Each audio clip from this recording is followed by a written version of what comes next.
potential enthusiasts. It's late, but we are here 9:52 p.m. On Saturday for the member stream. Drove back from Lancaster, Pennsylvania. Got my son inside, and we're here. We're here to talk about some of the biggest movers in the rankings. We're here to talk about how Lamar Jackson is deliberately sabotaging all of our fantasy teams. A lot of weird players out this week. AJ Brown, Lamar Jackson. It's been a tough year with the injuries. I'm probably going to lose a lot of matchups this week, but we'll get through it. I see Max is here in the chat, ready to go. Scotty's here, building potential. Patrick, I don't know what you can do with Justin Fields at this point. You could try to sell him last minute to somebody who needs a starter tomorrow. You know, if you can get 2 third-round picks, it's kind of tempting to me. I don't know if you're going to get more than that, but probably worth taking. You know, whatever you feel about Anthony Richardson right now and his trade value is pretty close to what Justin Fields' dynasty value is going to look like in about a month, more than likely. So that's probably the way you would handle it. Nate, if you want to go play Battlefield 6, you have my permission. You have my blessing even. Please feel free. Nico says, who's more late, Paulie with stream or Gadsden's breakout? Both better late than never. I mean, Gadsden's breakout relative to tight ends, I feel like was pretty early. I am not early by any definition to this stream. So I think that's pretty generous. I would say that I'm more late. All right. Let's dive in here. Obviously, guys, hit me with questions. Anything you have on your mind. I'll get into some of the questions asked in the member stream chat. No, there weren't that many this week. And then the premise I wanted to go for as like an overarching overview or segment was like looking at some of the biggest risers and fallers since the week 1 ranking. So I actually pulled up the week 1 rankings real quick and I highlighted the biggest movers between the two.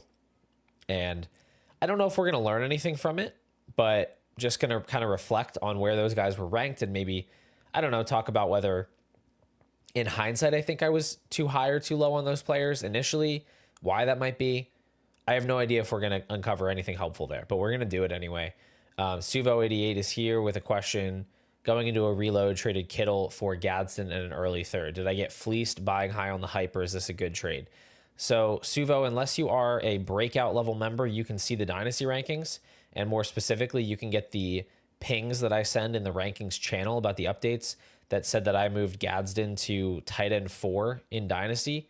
So, if you're getting Kittle and a plus on top on a team where you're not even competing, I would say very clearly you did not get fleeced. I would say that you made a great trade. Who would you rather have, Fields or Richardson? I'd still rather have Fields than Richardson, but it's pretty gross. Rich Hill, what's up, dude? Welcome to the stream. If I could get a third and Richardson for Fields, I mean, now we're talking, right? That's in the ballpark. Superflex start 9. Low overall value team. Puka and Jettas, would you trade Hampton for Scattaboo and a first? I don't have my first. Yeah, I don't know if it's like a random first or are you saying it's your own first? I think I would trade Hampton for Scattaboo plus any first. I think that's a pretty reasonable deal. I think generally speaking, outside of like the Bijan level talents, if you can tier down from a running back, get a high scoring running back and a first, I think you probably should do that. And then just looking at how I have it ranked, where I have Hampton sitting around 2 base firsts. I have Scatterboo around 1 base first. So I guess you could argue that the way the rankings are set up, if it was a clear playoff first, like a bye week team, that the rankings wouldn't actually support that from a value standpoint. So I guess you could say it's on the borderline there. I just think on most teams, you're going to be better off with the pick and the player. Just like, if you have a super high value team, you can consolidate around a guy like Hampton, but I think it makes sense. All right. Appreciate you, Patrick. Appreciate you guys being here. I was looking at the numbers and I guess I just didn't realize like how much the members are absolutely carrying me right now as far as the YouTube stuff. You guys account for like almost double what the general like ads on videos account for, as far as like the money brought in and making it possible for me to do this. Like, you guys are the reason. So shout out to you. That's why I'm here at 10 p.m. and I didn't flake on the stream. I'm here to do it because you guys are awesome, and I want to come through. So we're here. We're going to answer all the questions. We're going to do everything we got to do. What do I think about the BTJ rumors? I don't really think anything of them. I haven't been in the Discord all day because I was out, and so I don't know what people are saying, but Brian Thomas Jr. is not going to be traded. I don't know. I don't even know necessarily why we should assume the leak was even a real leak and not just something made up. Maybe I'm missing some information here as far as like what the validity of these claims are. But it's just clear, like, I don't know. To me, that could mean like a team called to ask if he was available, and the team was like, I don't know, what are you going to give us? And then they ran with that as like, yeah, he's available, they're listening. Like, you just don't trade a year 2 wide receiver that's on a cost-controlled contract that had that type of rookie year. Certainly if it is true that they're shopping him and they're willing to move on from him, I think that's a major red flag as far as his development and his attitude. But again, I'm just not willing to put a lot of stock into it. It just feels like such projection and conjecture. So the same deal with the Chris Olave rumor. Like, I just don't believe they were ever really shopping him. I think it's like, hey, we're a team that sucks and we're going to do our due diligence and see what we have to do to make the team better. I don't really think they ever wanted to trade Olave. Suvo, I understand that when you can get absolutely roasted in your league chat because they're behind the times. They're not adjusting properly. So yeah, I mean, certainly if it reassures you, then yeah, I love that trade. All right. Scotty says, what's up with AJ? 120 and 2 touchdowns, and my man is still tweeting. Yeah, I don't know, man. I don't know what's up with AJ. He's in his feels. His hamstring is hurting him, I guess. Not sure what's going on. All right. Goldhorn, welcome in. Austin, welcome in. You were late to the late stream, but it's all good. Cap, I appreciate you. Trying to, always trying to get better at it for sure. Austin, let's just address this real quick. Should Burrow be moving up the ranks with the missed games? I definitely see the case for this, and maybe that's true. I feel like I'm still, like, where I have him ranked, I'd still be comfortable moving him for those guys that are ahead if it helps you to, secure a playoff spot, if it helps you secure a bye, win a championship. Like, you're right in the sense that an amount of time that he's going to miss is getting smaller, so he should be gaining value. I just don't know if he's gained value to the point that I would now be more or less hesitant than I was before to flip him for those players.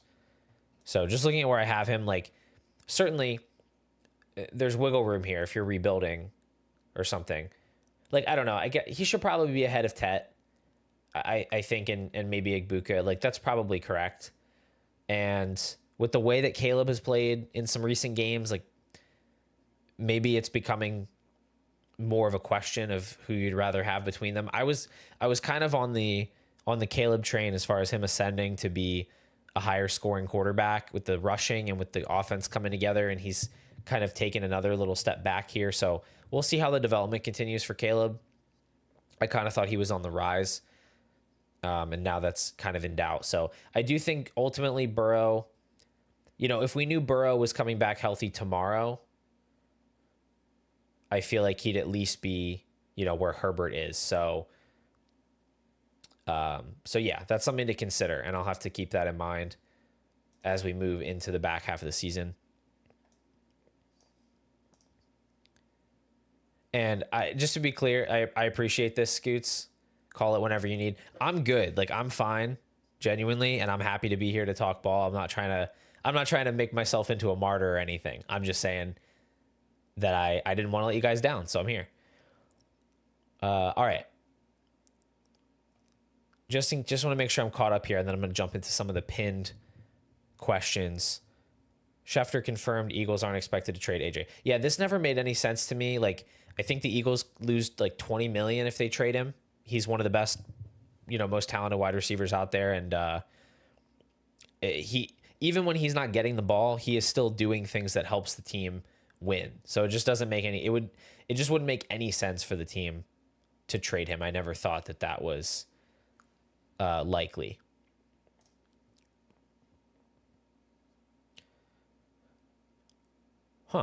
This is an interesting question. How much of a plus would you need to move Genty for Rice on a contender? Rankings have them close, but really market seems to have a decent gap. Interesting.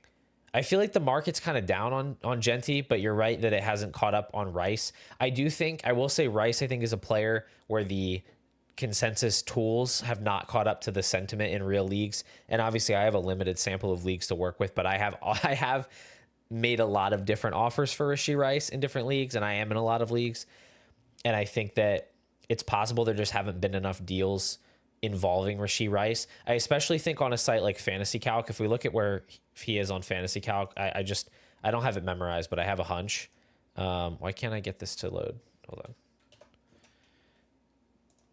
So if we look at Fantasy Calc, we've got Genty sitting at 20th overall, and we have Rice all the way at, shoot, man, where is he?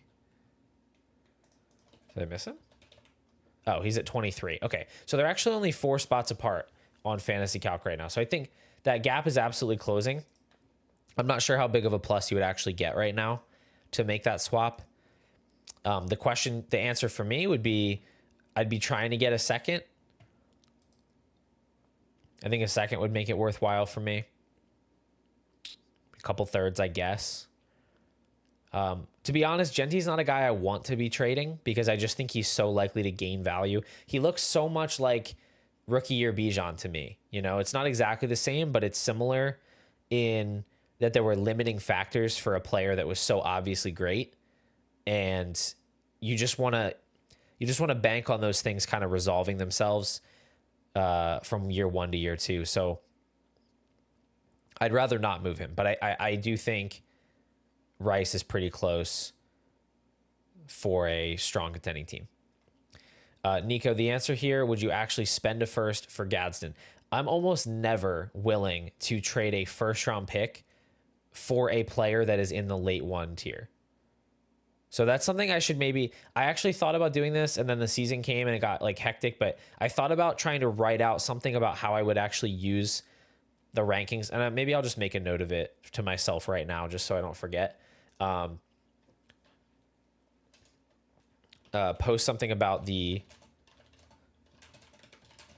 rankings. Like, I'm never trading a first for someone in the late 1 tier. Like, even if I have a late 1, it's just not how I'm spending a first because it's a scarce asset. It's like you only have one chance to trade it. So like, even though I've moved Jacobs up just above that tier into the base 1 tier, I still was very hesitant today about trading a first for Josh Jacobs. And I ultimately did do it because I have a pretty good chance of getting a bye. He can really help me because I literally didn't have a third running back. I was literally starting a 0 at running back this week. I have Genty, Warren, and now Jacobs. I had already shopped that pick around to a bunch of other teams. Wasn't getting anything done for other running backs that were higher in my ranks. or that were going to help me more. And I didn't need other positions nearly as badly as I needed running back. And I have a pretty high value team. So I was fine making that deal, but I would have really struggled with trading it for somebody like Jordan Addison, for Daniel Jones or Rondé Gadsden. I don't want to trade a first for a Rondé Gadsden. In 1.0 tight end premium, yes, I would absolutely spend a first. That's totally different to me just because the scoring upside there is crazy. Chris, what is up? We are in fact live. It's later than I expected, but we're here. So what's up is that apparently we're talking about Rondé Gadsden. He's on the thumbnail, so we might as well talk about him.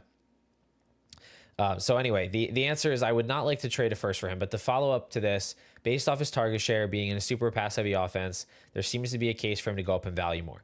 I think there is a case. I also do think that there are some red flags here, or like there's one red flag with Gadsden, which is that he is not a viable inline blocker at tight end right now. And what that means is that you can have some concern about how this is going to work out long term. It's not exactly the same because he's a really good player, but it's like when somebody like Najee Harris is getting 350 touches. And it's like, okay, I see that he's getting these touches right now, and the team invested in him, so they're going to give him these touches. But like, is this a sustainable way to play football? Probably not. And I think someone like Max Toscano, who's a really good analyst of tight ends who kind of understands the position more holistically, has pointed out that the Chargers are tipping some of their tendencies with when Gadsden's on the field, and that he is getting bullied by players in the run game that really shouldn't be able to. So it's a philosophical question of like how much the Chargers care about that long term, and also whether or not he can make big improvements as a blocker. Now, I do lean into the idea that he can, for a couple reasons. One, that he has the size. He's not like super undersized. Like Harold Fannin is probably too small to ever be a really good inline blocker. Gadsden has the size. And then also, this was not my observation, but I heard it. Greg Roman turned Josh Oliver, who is backup tight end, was on the Ravens, now on the Vikings, I believe, or maybe the Jaguars. He's been all over. Turned him into a really, really good blocker when he was basically just a big wide. He's going to improve, and that's why I have ranked him so aggressively. But I do think we need to pump the brakes a bit as far as like there is still a ton of target competition there. It's not going to be Gadsden every week, and he does have to become a better blocker, or we could be looking at like a Dalton Kincaid situation down the line. But even Dalton Kincaid was a round 3 startup pick, I think, in tight end premium after his rookie year. So I think we have a bit of a free look on Gadsden to kind of see how this thing goes the rest of the way, whether we think he's going to make those strides or whether we think his role is going to be scaled back, and we can decide at that point. But anyway, I do like Gadsden. All right. Oh, God. Is this happening again? Okay. I'm sick of this, man. I need to figure this out. Let me close some tabs. I was cooking there, too. Kind of hate that. All right. I'm closing a bunch of tabs. All the tabs, and I'm going to restart my mic.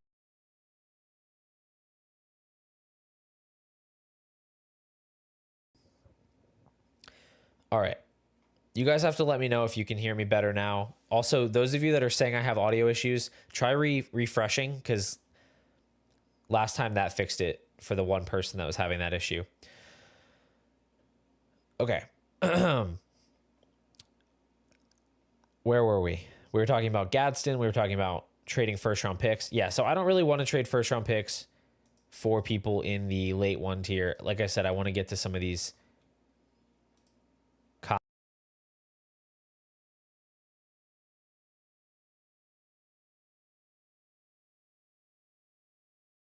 Okay. Hold on. I think it might have been a loose cord, actually. Maybe. We'll see if that's better. I'm glad I keep having this specific issue on the member stream and not the regular streams.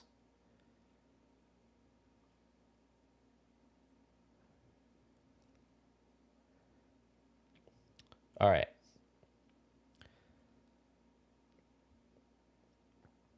$577 Tom. Are we good now? Can you guys let me know if we're good now? 577 Tom had a question about rookie tight ends. He said, compared to a lot of years, this year was actually stacked at the position. Imagine if Bowers came out this year instead. Specifically about the prices to buy and sell and how rookie tight ends in particular tend to move in the market for their rookie contracts. Everyone and their mother always talks about wide receivers and running backs, rightfully so, but I'm the type of person who wants to find every advantage I get. So this is an interesting question. I don't know if I have like a lot of, oh my gosh, are you serious? Nico, I think the problem's on your side. I simply don't believe you. I don't know if I have any particular thoughts about how rookie tight ends move in their rookie contracts. I feel like we have seen that the position is so starved for difference makers that like whenever a player flashes that ability, even in a short period of time, they do seem to fly up the boards. And I think that maybe is a little bit different than other positions. Like, I don't know. I mean, if a wide receiver had the exact same stats that Oronde Gadsden had the last 2 weeks, they would have risen. But I don't think they would be, they wouldn't be the 4th overall player at their position. So I think this is just a case of like a really strong tight end class. If you look back at some prior years, if you look at the past tight ends that have been drafted, you look at last season, after Brock Bowers, we got Ben Sinnott, Tip Ryman, Jatavian Sanders, Theo Johnson, Eric All, AJ Barner, Cade Stover. Like, nobody in that class gained significant value at all. In fact, most of these guys were outright busts, or they were blocking tight ends. We've seen AJ Barner come around a little bit, but he's still very much a part-time receiving option. The year prior, we had Kincaid and Laporta obviously had huge years. Michael Mayer didn't really get going that much. Did have some injuries. Luke Schoonmaker didn't do anything. Bretton Strange did very little. Tucker Kraft didn't do a whole lot his rookie year because he was injured. Kind of started to gain value last year, gradually broke out. So, like, I don't know if there's really a trend. I feel like it's just kind of a small sample position because there's really only like 5 or 6 names at all that are drafted to be like actual receiving weapons. And the development of those guys is a little bit all over the place, right? We tend to see more guys that come out of nowhere, come out of day 3, don't have the production. I do think there are some things you can look to, like yards per team pass attempt is a decent one. But we're mostly just looking for guys that are in the right place at the right time, that have the requisite size and ability to block and put themselves in position to be full-time players. And occasionally you're going to find somebody like an Oronde Gadsden who's not exactly that, who is more of a unicorn at the position and can succeed, like Darren Waller back in the day. And that is what it is. But even with this great class, we still haven't gotten really anything from Terrence Ferguson or Elijah Arroyo. It's been very like hot and cold with Mason Taylor. Obviously Colson Loveland we're still waiting on. So I don't know if there's really like one answer to this question about rookie tight ends.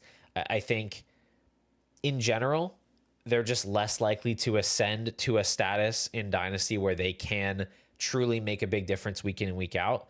So you can argue that drafting tight ends in rookie drafts is a decent way to like flip a profit, if they are able to show enough that they're competent and you can sell them for a second, like a Mason Taylor, maybe.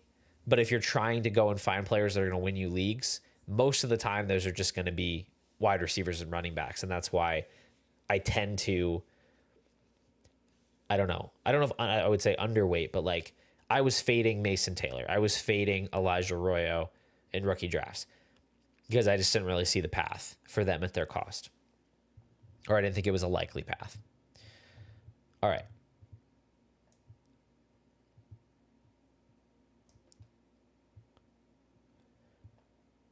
Is it worth it to use first and second round picks on an unproven tight end in the rookie draft? See, like, I think it just depends on the tight end. I mean, I drafted Colston Loveland in the first round of multiple rookie drafts. I also drafted Brock Bowers in the first round of rookie drafts.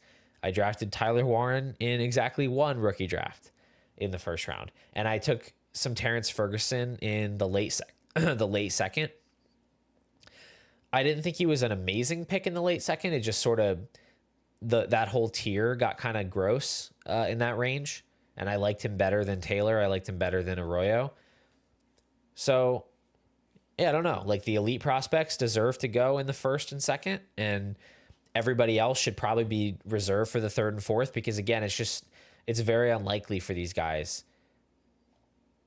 It's very unlikely for these guys to come in and become truly needle moving players. I don't know about anything quiet about Tyler Warren's rookie year. I feel like it's very not quiet. I mean, he's risen to what on the rankings? He's sitting at 27th overall on Fantasy Calc, top 30 overall player, third overall tight end in Dynasty.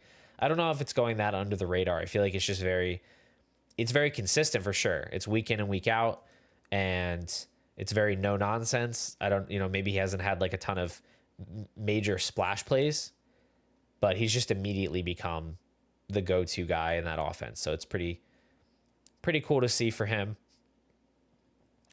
The next comment was from Cap 10. Would you possibly get into the balance of player ages when you're a contender? If I'm going to have a good chance of winning, how can I go about capitalizing on teams selling low on geezers like Diggs without sacrificing too much, like a stash I'm confident in or something? So this is a good question, and I've talked about this in videos before. It's what we call diminishing returns. So basically, I never want to have a roster that's like 8 of my 10 starting lineup spots are post-age Apex veterans. It's just an extremely fragile type of build. So it's just more than likely going to force you into a rebuild. So I don't want to be loading up on those guys. You don't want to say like, okay, this is a contending year, so I want to go out and buy every single veteran player that I can to give myself the best chance to win. You want to recognize that there are limitations to how much you can improve your chances, that there's variance, that you can lose in the playoffs no matter how good your team is. And then you want to just try to put yourself in the best possible spot to get a bye week while maintaining a valuable enough team to continue competing the next year. So like Diggs is a guy that I'm comfortable buying into, especially if someone's going to sell low on him. I think he's got a really good outlook the rest of the way. I don't need to go out and add Stephon Diggs on a team where I'm already using Keenan Allen and Devontae Adams and Derrick Henry and Saquon Barkley and a bunch of other guys like that, George Kittle, right? Like, there's a limit. Now, maybe you can flip one of those old guys for picks, and that makes you feel a little bit better about adding somebody like Diggs. I'm not going to ever tell you to not make, market savvy moves. You can sell Keenan Allen for a second and you can get Stephon Diggs for a second. You should do that because I like Diggs more than Allen. But you don't want to just load up, I think, is kind of the idea, is like, it's going to put you in a really bad spot and probably sooner than you think. So I have some teams that are maybe relying on more old players than I would like, but in general, I've got a couple of these guys. Like, let me see if I have any good examples here. I'll probably fail, but let me see. Definitely fail if it won't freaking load. Okay. Like, I have a team where I don't have many old players, but I have Jalen Warren. I have Stephon Diggs. I have Travis Kelce as my second tight end. So I have like a couple of, late prime running backs, post-age Apex players. This is actually like too good of a team probably to use as an example. Subtle flex.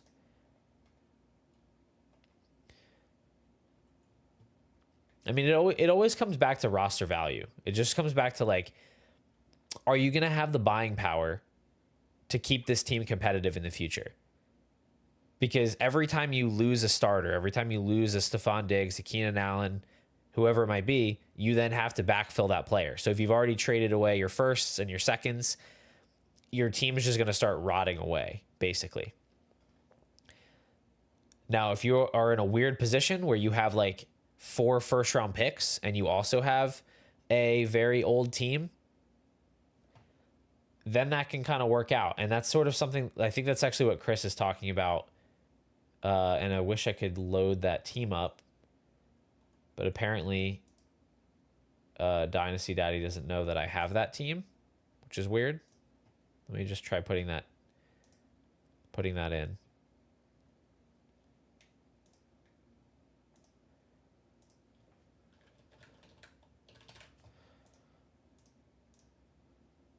There we go.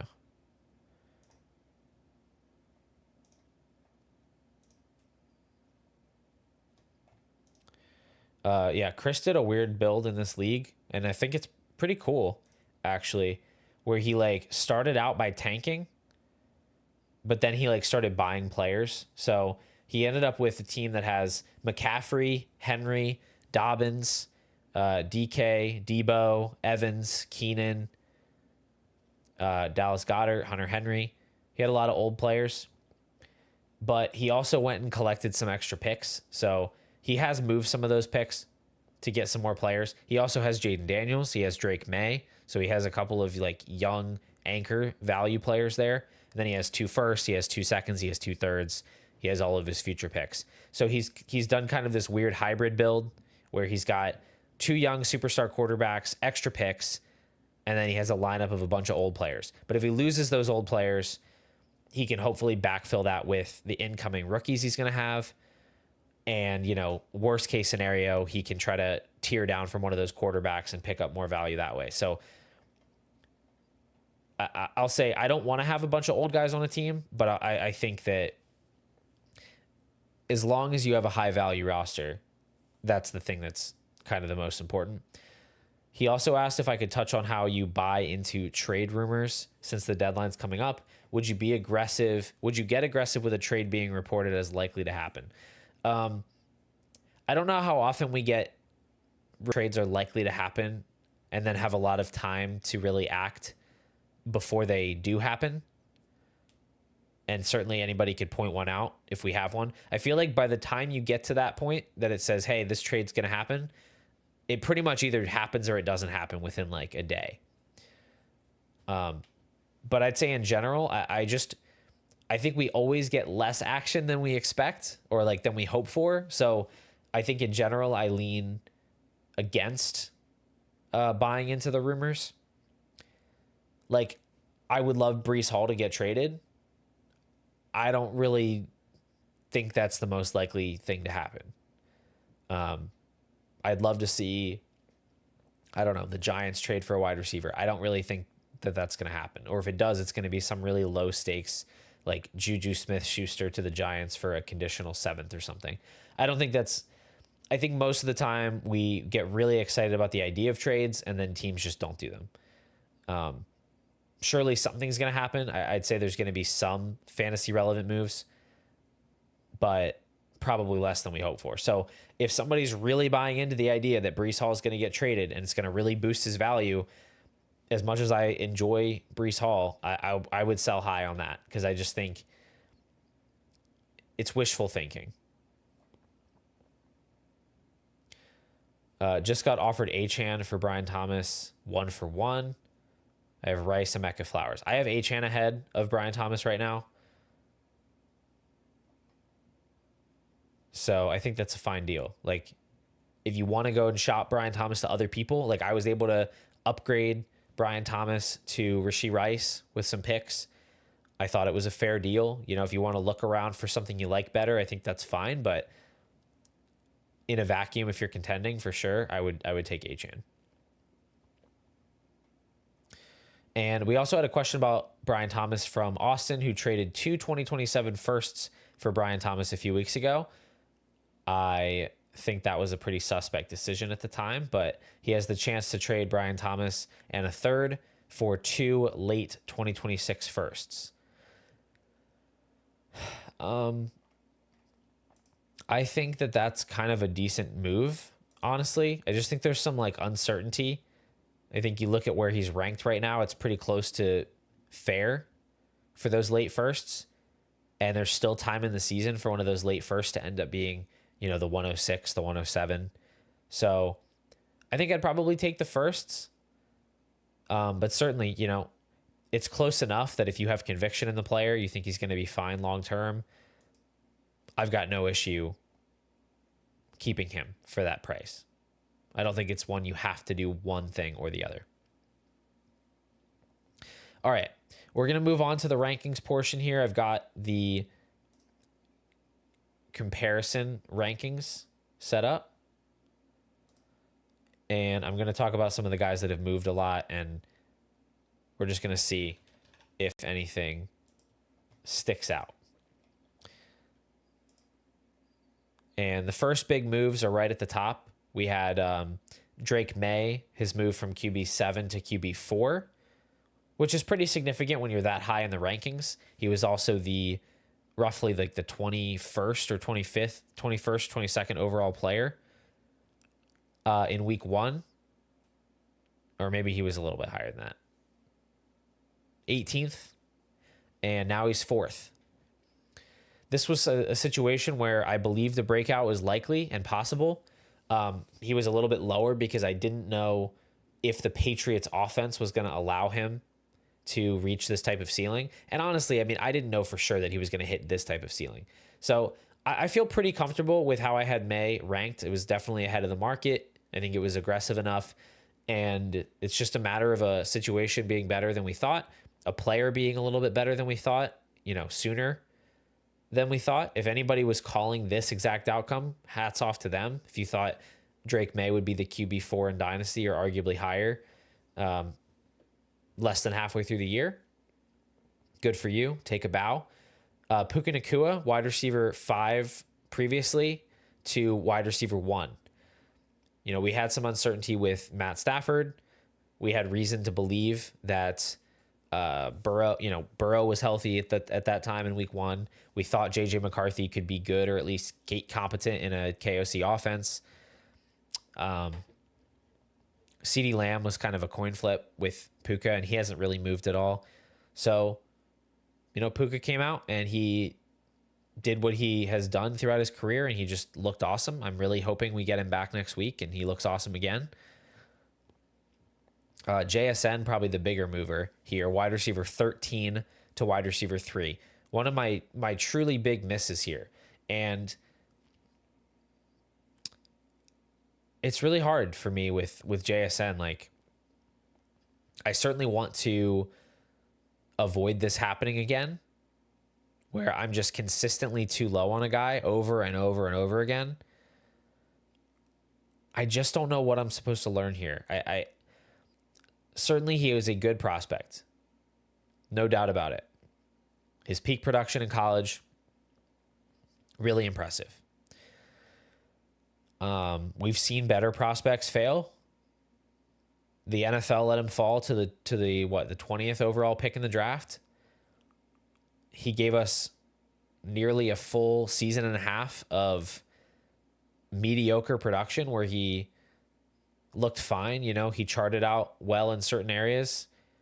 He also looked like he might be a limited player. You know, he wasn't utilized in a lot of different ways. And like, we can say, well, sure, that was just bad coaching, but like, I don't know, Josh Downs only gets utilized in 11 personnel, you know, and we can say whatever, that's bad coaching or he should play outside. He doesn't. And that's just how it is. So it's tough. I don't want to miss on a guy like this, but even coming into the year, you know, I thought I had corrected his ranking to a reasonable place at wide receiver 13, but then Sam Darnold looks incredible. The offensive system is somehow throwing less than even I could have imagined they would throw, you know, dead last in the league. But JSN is commanding a target share that is far higher than anybody I think could have expected. It's a very weird situation. I don't want to overcorrect and start just assuming that every single good to great prospect that struggles is going to get better and going to be great and just buy high at any price, because I just don't think that's an answer. It's, it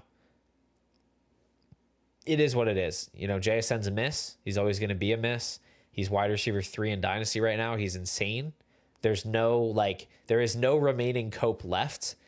He's just an incredibly good football player. And it's very fortunate, for him that Darnold has carried over this success from the Vikings. It's very fortunate that the Seahawks hired Clint Kubiak, but all of that is true. So, yeah, he's very interesting. He's a very interesting case study. Rashee Rice is also a big riser from wide receiver 17 to wide receiver 8. I think I talked about him before recently. Maybe on last week's stream. Maybe it was just in the chat. I don't really remember. But basically, I think I should have been higher on Rice even than I was. And I was very high on him. I was ahead of the market on him. I was buying him. But if it only takes one good game back to move him up again, I probably should have moved him a little bit higher. Not all the way to wide receiver 8, because in week 1, we didn't know what the Chiefs offense was going to look like. If it was going to be, plain Jane, vanilla, boring again.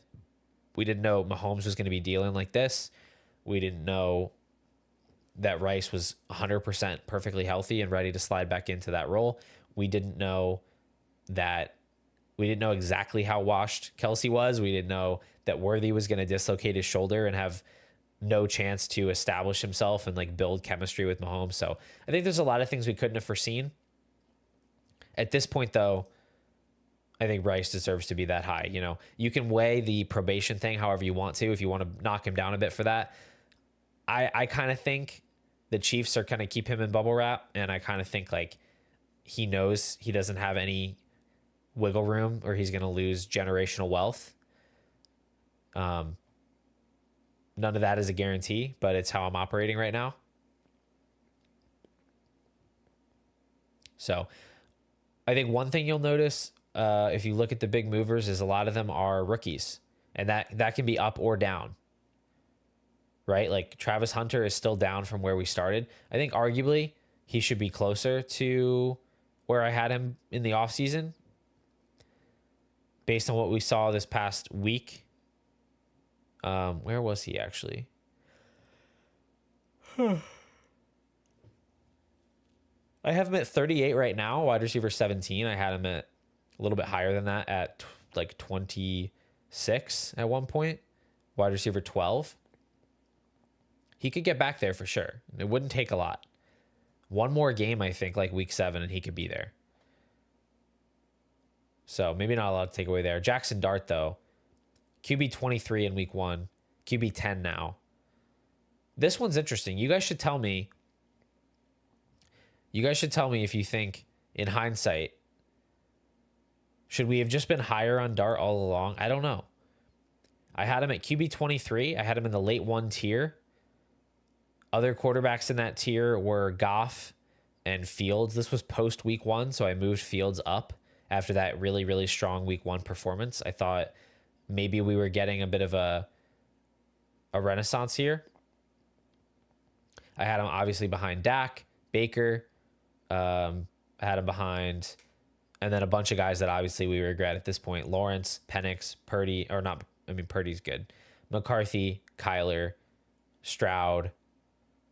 I don't know. You guys should tell me for sure what you think, because I obviously the rushing upside was there, but I think there were some moving parts where we didn't know exactly how long Russ was going to play. We didn't know how Dart was going to look when he got on the field. We didn't know for sure if Daboll was going to be able to keep this thing together, and we still don't know for sure that Daboll is going to be able to keep this thing together long term. But we've seen enough from Dart at this point that we can be sure he's going to be the starter again next year. I just don't know if that was always a foregone conclusion and I was overthinking it, or if that was a legitimate concern and it was worth weighing him down a bit in the rankings. I don't think it would have been rational to put him at 30th overall QB 10 before he had ever stepped on the field, but should he have been closer to Ward? Should he have been, more of a top 60 asset rather than like sitting around 70? I don't know. Is it just a simple fact of like a first round quarterback with his type of mobility and scrambling upside should just be higher because he's going to get on the field and he's probably going to gain value at that point because he's going to score points? I don't know. In that way, which is that he was always likely to gain value whenever he got on the field because he plays in a way that is just conducive to fantasy scoring. I think maybe that's the answer. I wouldn't have moved him like significantly higher, but like over RJ Harvey probably would have been smart. Over some of the guys that were in that tier, like Kyron, Henry, all that stuff. So I don't know. Yeah, I would agree with this. Having him below Tua was questionable because like we had concerns about Tua already, and we never really should have thought that the upside for Tua was that high. So it's like, okay, you've got a risky floor too, same as a rookie quarterback, risky floor. I think probably that was just weighing that like, I guess I just figured that Tua was going to be like the QB, 16 on the season, and that was going to be useful, and you could start that guy, and if you need points, defer to that. But I do think this is correct. Like, I think you're right that in hindsight that was stupid because the floor was never that high with Tua. The ceiling was obviously lower from a value standpoint and probably from a production standpoint. So I could get on board with that. A couple more of these that are interesting. Marvin Harrison and TreVeyon Henderson are two of the bigger fallers. Henderson from RB6 pre-draft not pre-draft, week 1 to RB15 now. And plenty of people would tell you that's still too high, and it could be too high. This one's weird, man. I don't think I would change anything about this process. I think I would make this exact same mistake again. When you have a running back that goes 36th overall in the NFL draft, like that's Breece Hall draft capital right there, like almost exactly the same spot. That's like Jonathan Taylor draft capital. Like that's a really high draft pick on a running back right now who had the receiving ability, who showed the pass protection ability that he did in college. High character guy by all accounts. Like there shouldn't have been any concerns about off the field, being coachable, whatever. The idea that this guy just cannot get touches over Ramondre Stevenson is mind-boggling to me. So I just think this is just an airball, and I have no regrets about the process, and I'm hoping for sure that he eventually turns this around. Marvin Harrison, though, wide receiver 14, and after week 1, wide receiver 25 now. I will say this was post week 1. I think he actually had a pretty decent week 1. I only moved him up one spot, actually, after week 1. He was wide receiver 15 before that. But this was a guy I always had concerns about. I just was kind of hedging a bit, where he was a great prospect. We do see guys make a year 2 leap. So I was hedging. I didn't want him. I ranked him in a spot where you would basically never be able to roster him because you're valuing him so much lower than the average person was. But like you could still argue it's not low enough, right? I had him ahead of Tyler Warren. I had him ahead of Bucky. Even after week 1, I mean, ahead of Igbuka, ahead of Rice.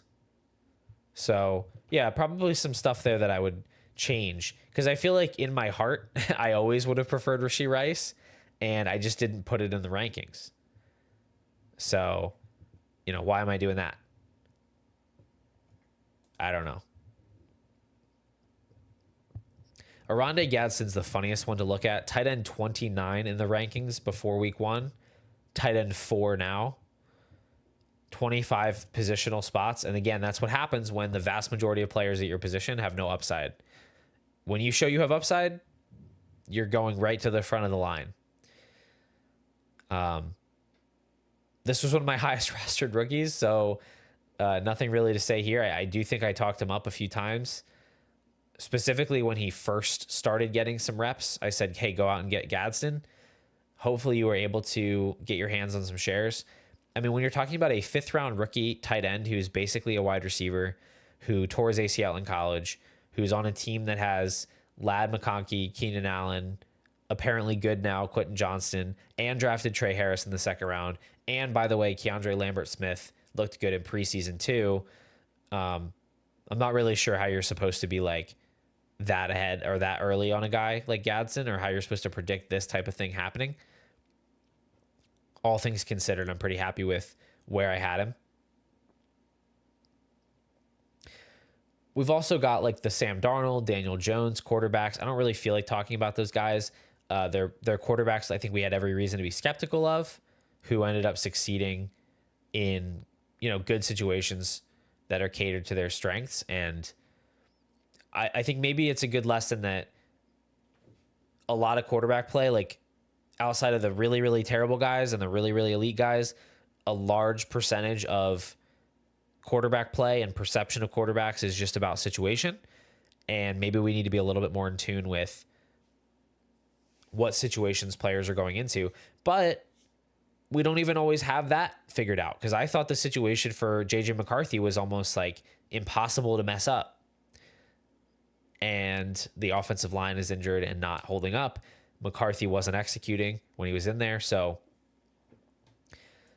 I think it's just tricky with quarterbacks to evaluate their situations accurately sometimes, and also to separate how to parse out their talent versus their situation. A couple more of these and then we'll wrap up. Javonte Williams, wide receiver or running back 37 after week 1, running back 17 now. And he probably was even lower than that before week 1, if I had to guess.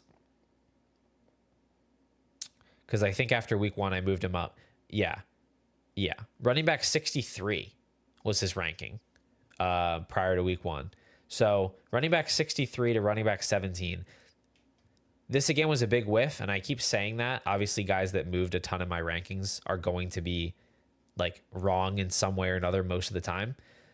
But yeah, with Javonte, like, I mean, obviously I was undervaluing a guy that was reported to be the starting running back for a team. It's just that we saw Javonte Williams be the starting running back for a team for 2 years on what should have been a successful, in a successful offense. 2023, he had 217 carries for 774 yards, 3.6 yards per carry. He scored 3 touchdowns. He had 47 receptions. And then we saw him on the Broncos last year as the de facto starter. 139 carries, 513 yards, 3.7 yards per carry, 52 receptions. And maybe that's where I should have come back to, is like, hey, if this guy's a starter, he's going to catch some passes and he's going to have at least some value there. Funny enough, he's actually tracking for lower reception numbers than either of those 2 years. Or maybe close to the 47, I guess. But he's averaging 5.3 yards per carry. He looks freaking awesome out there. And I mean, this is just a case of like a guy came back from an injury, and I guess I thought enough time had passed that we could be confident this is just who he is now. And it wasn't. He got better. And maybe we should have believed the reports that he was the clear starter, or that he wasn't going to be in a committee. But yeah, I mean, all the Miles Sanders talk certainly feels very silly now. So interesting case with Javonte. He had the pedigree. I liked him before he got hurt a great bit. In fact, I didn't have Dynasty rankings, but I valued him as like the RB2 in Dynasty, I think, after his rookie season, or close to it. And then he got hurt and he just didn't look the same. I thought he was done. So maybe I just need to be more patient with some of these guys coming back from injuries. Quentin Johnston is another guy that maybe patience would have been helpful for. Wide receiver 63. Wide receiver 63 prior to week 1. Wide receiver 30 now. Actually, I keep saying prior to week 1. The ones that I copied were actually after week 1. Prior to week 1, I had Quentin Johnston at wide receiver 79. I don't even know if I can name 79 wide receivers off the top of my head. That's so buried. But to be fair, what we saw from Quentin Johnston through his first 2 years in the league, outside of one really good week 18 performance, was really, really bad. And then he comes out to start this year and he runs hot on touchdowns, but he also gets targets. Again, he's a weird case. We don't really see these type of year 3 breakouts where guys come out of nowhere from being terrible and then become good. And obviously he's come back down to earth the last 2 weeks. I think that's mostly the hamstring, and then also, I guess, Gadsden breaking out. And maybe we're getting bailed out as far as like not having Quentin Johnston shares because Gadsden is like changing things up. But he's still running a ton of routes. This is one where I'm just fine to miss on the next Quentin Johnston. I'm not going to start loading up my benches with wide receivers that sucked for 2 years in the hopes that they get better, because Traylon Burks didn't really get better. Obviously didn't get better. Jahan Dotson didn't get better. We see tons of these guys that come out and struggle and struggle and struggle, and they just don't get better. And I think that's more common, much more common than the Quentin Johnston type of outcome. Laquan Treadwell never got it together. Josh Dotson never got it together. So whatever, you're not gonna hit on every guy that breaks out with any one process. All right. I think those are most of the interesting ones. We have some guys like Debo and Diggs who kind of showed us that they were alive. And I think it's kind of like you have to hedge on those players that might be washed or might not be good anymore and just sort of see what happens. They've risen after they've proven that they can still play. Jalen Warren has risen after proving that he is still ahead of Caleb Johnson and not really ceding any touches to him. That seems natural to me. Jake Ferguson, very much a winner of situation and circumstance. I don't think that Jake Ferguson is like one of the best tight ends in the NFL. I think that Jake Ferguson is a functional player who serves a purpose on one of the best passing offenses in the league. And you could certainly have projected the Cowboys to have one of the higher pass rates. I didn't really expect them to be this successful. I kind of thought this was going to be more of a struggle this year. And I don't know if that credit just goes to Dak or Schottenheimer, probably a combination of the two. But Ferguson's kind of along for the ride. He might be a good sell high candidate, though. Right now, with Lamb coming back, I think that is ultimately going to impact those crazy high target ceiling games. He's obviously still going to have touchdowns. He's still going to have spike weeks, but maybe selling at a peak with Ferguson. But he has definitely impressed, and maybe we just need to be a little bit more woke to these guys that are in these really good situations. I guess what tripped me up is we typically don't see a lot of upside for tight ends that are not a top 2 target on their team. But the thing with Ferguson is that technically, like if you go by targets, he is actually a top 2 target on his team because he gets more targets than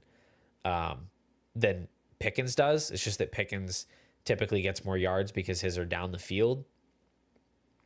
So I guess you can say he is a top 2 target on his team, but it's also just that there's so much to go around and it's so consolidated around just these 3 guys. So it is working right now. And as long as Dak continues to pace for, a 2013 Peyton Manning type of season where he throws 52 touchdowns and 5,300 yards or whatever, then that's going to continue to work. But I don't know that exact pace is going to continue.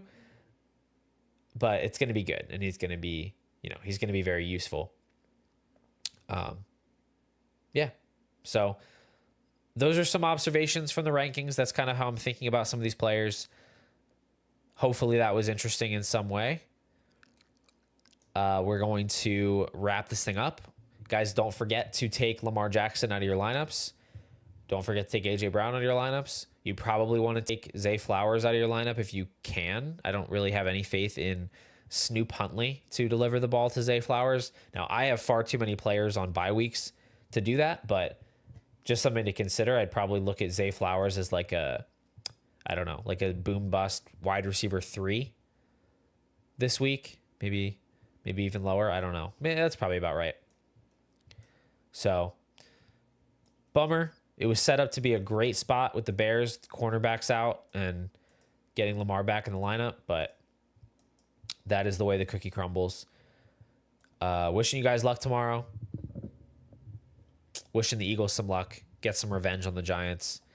Hope you guys have a good night, and I'll talk to you soon.